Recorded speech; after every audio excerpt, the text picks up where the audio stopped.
Yep, that's right. You can tell by the title of this video that my pixels have finally arrived. Hey, it's Joshua Vergara. What's going on, everybody? Let's go ahead and unbox and talk about what little we can in this video on the Pixel 4a 5G and the Pixel 5.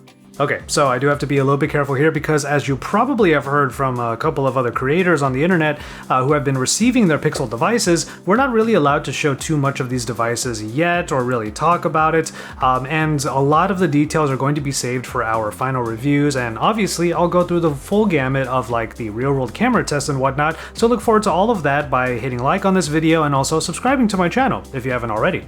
Also, go ahead and get into the comment sections down below, tell me all of the things that you might want to know about these new Pixel devices.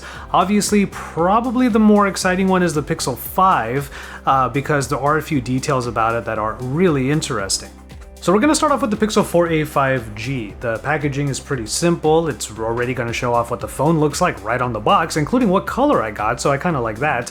And since this is the Pixel 4a, it still has that particular name, it will probably be very similar to one of my main devices, the Pixel 4a. I mean, it's the same exact line. The only thing is 5G also kind of means XL in this case because it is literally a larger phone. As far as the box contents are concerned, it's a pretty run-of-the-mill Pixel unboxing experience. We don't get any extras like earphones or anything like that. We do get an 18-watt charger in here along with a USB-C to USB-C cable and an adapter for if you need to connect it to any other type of device so that you can transfer your data over. Funny thing, I actually decided to use the data cable and the data transfer that is part of the Android setup. This is something that you can do wirelessly, but in this case you can actually use a cable to do it. So obviously in this video we're going to go pretty hard in the design aspects and talk about the look and the feel of these particular phones. The 4a 5G though can be summed up in pretty simple terms. It is basically the Pixel 4a, only the screen is larger and it's going to sport an extra lens on the back, which I'm sure is going to be exciting for a lot of you.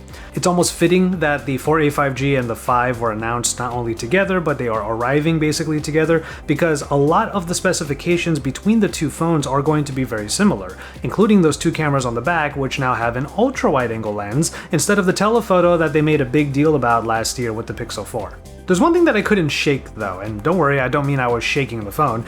The 4a 5G, because it is a larger phone but has many of the same components as the Pixel 5, it actually feels a little too light for how large the phone is. See, when I compare it to my Pixel 4a that I've been using for quite a while now, so I'm very familiar with the look and feel of this device, there's a compact feeling to this phone in the sense that all the components and all of the bits and pieces actually fill up as much space as possible. Meanwhile, on the larger Pixel 4a 5G, it's almost as if there's a bit of a hollow feeling in there, like there's extra space inside, because the screen accommodates a larger body, but then it's not as packed in as the Pixel 4a. This becomes much more apparent when I get over to the Pixel 5, and let me explain why as we start unboxing the Pixel 5 in particular. Now, I know a lot of you out there will be really excited about the Pixel 5 and its premium features, including things like wireless charging and reverse wireless charging, and the fact that it has, well, a metal body. The thing that I do love about this Pixel 5 right now is that I'm getting the sorta sage color. I know that it is basically the color they are pushing with the Pixel 5, but generally I get like the black or the white editions of most smartphones. I don't really get the special colors, and I feel like the trend has been reversing a little bit with recent releases. So I'm really happy to get this green-ish edition. Right off the bat, as I'm peeling the plastic off of the front of the device, the backing, this aluminum backing that is treated a little bit so that it has a smooth feel, already brings me back to like days when metal phones were more of a thing. I absolutely adore that the Pixel 5 has this really premium feel, even if it's not going to have a bigger brother or a bigger screen like the Pixel 4a 5G, or let's just go back a little and say Pixel 4 XL. So for those of you who are looking for more screen on a Pixel 5 flagship device, unfortunately you're probably not going to get it here, but that makes it a very easy to handle device, especially for those of you out there who try to do a lot of things with just one hand and not want to have a two-hander device. Just like with the Pixel 4a 5G, after I unboxed the Pixel 5, I did do the data transfer using the USB-C cable, so I just went ahead and took advantage of that particular feature in the Android setup. So we'll run down the specifications on the Pixel 5 in particular. My model does have, of course, 5G enabled with millimeter wave. It's right on the box. And there is an OLED display here at 90 Hz refresh rate. It's going to be pretty great, and at 6 inches, I think it's going to be right in that middle path for a lot of people. So again, just sticking to the home screens here, there are a couple of aspects I wanted to point out. The front-facing camera, or rather the punch hole cutout for the front-facing camera on the Pixel 5 is nice and nestled very much in the corner, but you'll also notice that across all Pixel devices, it's probably no surprise that there is a little bit of bezel around the entire display.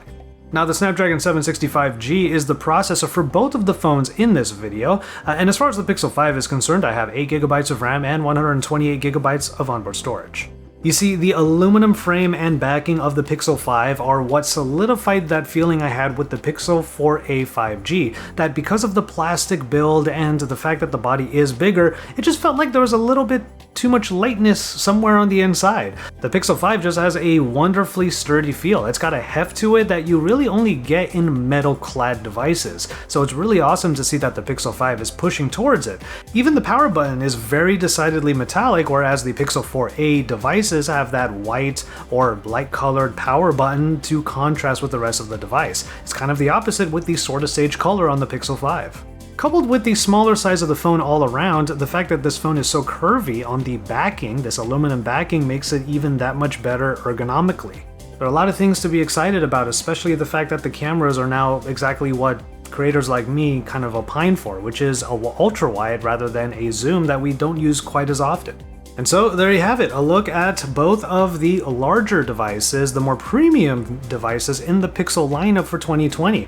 Of course, with the Pixel 4a, we had a very affordable device that still brought a lot of what Google champions in their Pixel lines. But now we're getting into that premium build, and in the case of the 4a 5G, it's about, of course, 5G connectivity, and then you have the larger display. It's going to be important for quite a few of you out there, and I'm sure that this is going to be one of those devices that you'll have your eyes on if you're a Pixel fan. But if you're looking for just the most premium of the premiums, obviously getting up to the latest line, the Pixel 5, is going to be important.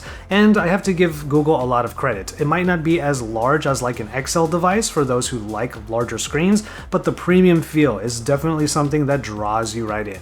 Ooh, well, I hope you're alright with me just sort of talking at length, not only about the unboxing experience, but specifically just the designs of these particular phones. Go ahead and subscribe to my channel if you haven't already so you can keep up with all of my Pixel coverage when it is meant to come out. And from there, I'm going to go ahead and just ask you to get into the comment sections down below. Let me know what kinds of things you want to hear about the Pixel 5 and the Pixel 4a 5G. Put your questions down below and we'll see if we can put them into my videos as they come out, hopefully in the next week or so. But with all of that said, I'm going to go ahead and call it on this one. Here's your final hero shot of the two new Pixel devices right here. I'm going to go ahead and call it on this one. Thank you so much for watching. Take care of yourselves and each other, please, and enjoy your tea, everybody.